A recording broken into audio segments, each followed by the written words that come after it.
أعوذ بالله من الشيطان الرجيم. بسم الله الرحمن الرحيم. الحمد لله نحمده ونستعينه ونستغفره ونؤمن به ونتوكل عليه ونعوذ بالله من شرور أنفسنا ومن سيئات أعمالنا من يهده الله فلا مضل له ومن يضلل فلا هادي له ونشهد أن لا إله إلا الله ونشهد أن محمدا عبده ورسوله صلى الله عليه وسلم. أما بعد فأعوذ بالله من الشيطان الرجيم. بسم الله الرحمن الرحيم. شرع لكم من الدين ما وصى به نوحا والذي أوحينا إليك وما وصينا به إبراهيم وموسى وعيسى أن أقيموا الدين ولا تتفرقوا فيه. صدق الله العليم. அளவிலா கருணையும் இணையிலா கிருபையுமுடைய அல்லாஹுவின் திருப்பெயரால் சாந்தியும் சமாதானமும் இந்த உலகத்திற்கு நேர்வழி காட்டுவதற்காக வந்த எல்லா இறை தூதர்களின் மீதும் அவர்களிலே இறுதியானவராக உலக மக்கள் அனைவருக்கும் ஒரு அருட்கொடையாக வந்த நபிகள் நாயகம் ஸல்லல்லாஹு அலைஹி வஸல்லம் அவர்களின் மீதும் அவர்கள் கொண்டு வந்த சத்தியத்தை பின்பற்றக்கூடிய உத்தமர்கள் அனைவரின் மீதும் என்றென்றும் உண்டாவதாக. கண்ணியத்திற்குரிய அல்லாஹுவின் நல்லடியார்களே, அஸ்ஸலாமு அலைக்கும் வரஹ்மத்துல்லாஹி வபரகாத்துஹு. அல்லாஹு தாலா தன்னுடைய திருமறையிலே 42வது அத்தியாயத்தினுடைய 13வது வசனத்திலே இவ்வாறு நமக்கு குறிப்பிட்டு காட்டுகின்றான். அதாவது, எந்த தீனை வாழ்க்கை நெறியை நூஹுக்கு அவன் வகுத்தளித்திருந்தானோ, மேலும் முஹம்மதே எந்த வாழ்க்கை முறையை உமக்கு நாம் வஹியின் மூலம் அறிவித்திருக்கின்றோமோ, மேலும் எந்த வழிகாட்டலை இப்ராஹீம், மூசா, ஈசா ஆகியோருக்கு நாம் வழங்கி இருக்கின்றோமோ, அதே வாழ்க்கை முறையைத்தான், தீனைத்தான் உங்களுக்காகவும் அவன் நிர்ணயித்துள்ளான். இந்த தீனை நிலைநாட்டுங்கள், அதில் பிரிந்து போய்விடாதீர்கள் எனும் அறிவுறுத்தலுடன் என்பதாக அல்லாஹு தாலா குறிப்பிட்டு காட்டுகின்றான். இந்த திருமறை வசனத்திலிருந்து நமக்கு பல்வேறு விதமான கருத்துக்கள் கிடைக்கின்றன. முதலாவதாக, தீன் என்பதனுடைய பொருள் என்ன என்பதை நாம் நன்றாக விளங்கிக் கொள்ள வேண்டும். திருக்குரானிலே தீன் என்ற வார்த்தையை பல்வேறு இடங்களிலே பல்வேறு விதமான பொருள்களிலே அல்லாஹு தாலா பயன்படுத்தி இருக்கின்றான். அதிலே மிக முக்கியமாக 3 இடங்களிலே தீன் என்பதை பற்றிய வார்த்தைக்கு 3 விதமான பொருள்களை அல்லாஹு தாலா தந்திருக்கின்றான். மாலிகி யௌமித்தீன் என்கின்ற சொல்லப்படக்கூடிய அந்த திருமறை வசனத்திலே தீர்ப்பு நாளின் அதிபதி, ஆகவே அந்த இடத்திலே தீர்ப்பு நாள் என்பதை குறிப்பதற்காக தீன் என்ற வார்த்தை பயன்படுத்தப்பட்டிருக்கின்றது.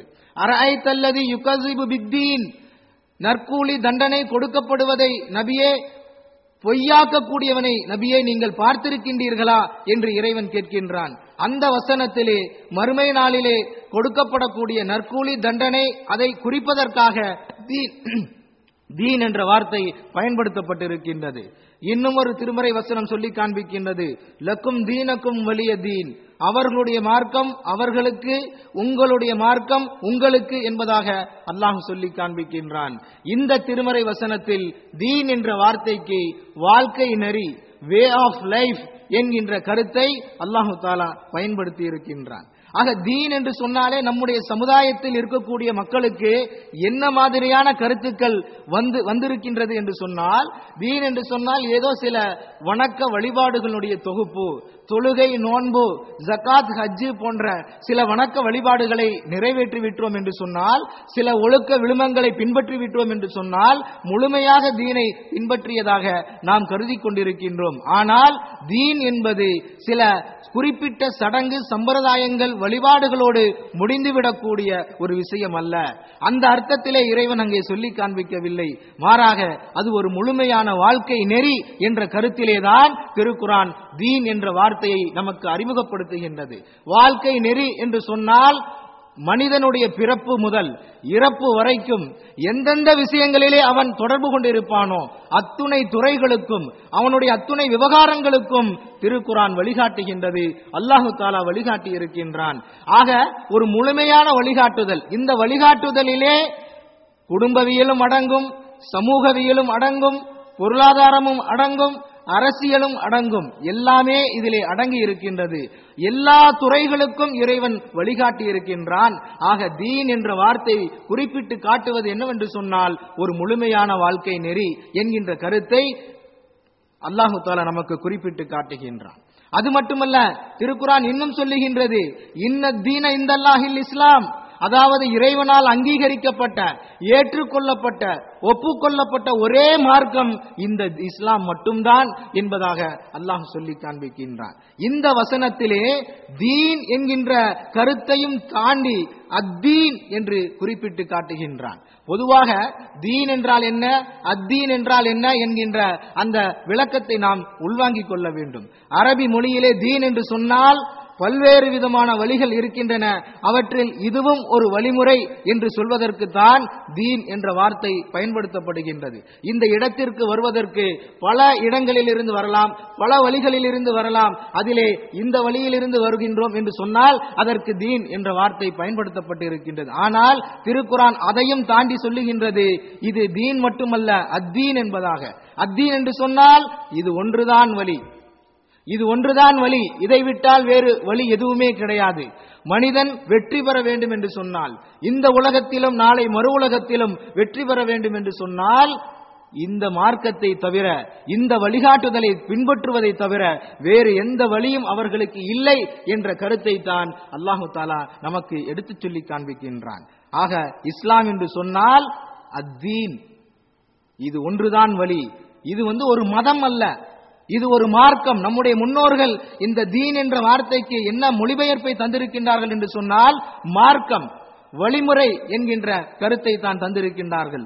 மதம் என்று சொல்லக்கூடிய ஒரு குறுகிய வட்டத்திலே இஸ்லாத்தை நாம் அடைத்துவிட முடியாது. அது முழுமையான வாழ்க்கைக்கு வழிகாட்டக்கூடிய ஒரு நெறியாக திகழ்ந்து கொண்டிருக்கின்றது. இங்கே அடுத்த கேள்வி எழுகின்றது, இந்த தீனை தோற்றுவித்தவர் யார், இந்த தீனை உருவாக்கியவர் யார் என்கின்ற கேள்வி உங்களுக்கு மத்தியிலே எழலாம். ஏனென்று சொன்னால் சமுதாயத்திலே நாம் வாழ்ந்து கொண்டிருக்கக்கூடிய இந்த நாட்டிலே இஸ்லாத்தை பற்றிய மக்களுடைய கருத்து எப்படிப்பட்டதாக இருக்கின்றது என்று சொன்னால், ஏதோ 1400 ஆண்டுகளுக்கு முன்பாக நபிகள் நாயகம் ஸல்லல்லாஹு அலைஹி வஸல்லம் அவர்களால் இந்த மார்க்கம் தோற்றுவிக்கப்பட்டது. இஸ்லாம் ரசூலுல்லாஹி ஸல்லல்லாஹு அலைஹி வஸல்லம் அவர்கள் மூலமாக உருவாக்கப்பட்டது. ஆகவே உலகத்திலே தோன்றி இருக்கக்கூடிய மதங்களில் இஸ்லாம் மட்டும்தான் இளைய மதம், கடைசி மதம் என்பதாகத்தான் மக்கள் விளங்கி வைத்திருக்கின்றார்கள். அதற்கு இந்த திருமறை வசனம் மிக தெளிவான முறையிலே பதில் சொல்லிக் கொண்டிருக்கின்றது. இஸ்லாம் என்று சொன்னால் ரசூலுல்லாஹி ஸல்லல்லாஹு அலைஹி வஸல்லம் அவர்கள் உருவாக்கிய புதிய மதத்திற்குடைய பெயர் அல்ல. மாறாக இந்த தீன், இந்த மார்க்கம் எப்போது இறக்கப்பட்டது என்று சொன்னால் முதல் மனிதராகிய ஆதம் அலைஹிஸ்ஸலாம் அவர்கள் எப்போது இந்த உலகத்திற்கு அனுப்பப்பட்டார்களோ அப்போதே அவர்களுக்கு கொடுக்கப்பட்டு விட்டது.